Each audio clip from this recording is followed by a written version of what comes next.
Some Australians returning home have criticised the federal government's handling of the crisis. They say they felt abandoned, and they've also accused Qantas of exploiting the disaster. Adrian Rochella reports. Hundreds of emotional Australians are grateful to be home after surviving the Christchurch quake. Look, if I could get down, I would kiss the ground. I really would. Some were clearly showing the signs of their experience.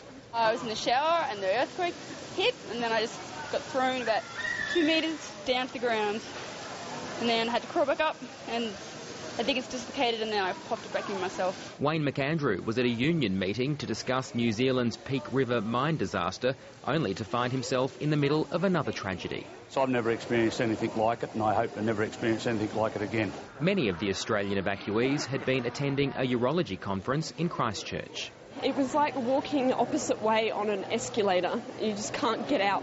Never been so scared in my life. It was Wendy Fraser's second major earthquake.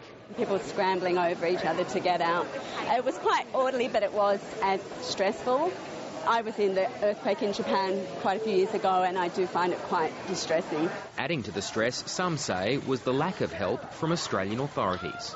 The fact that we got home was a bit of a fluke. You know, we were at the airport and we just managed to stumble across the flight that was available, but I think much more needs to be done. I am critical of the Australian government because I think they could have done more, and we got the assurance that they were going to look after us, but at the end of the day, yesterday afternoon, we had to get on the phone back to Australia, to our travel agents and family, to book our flights.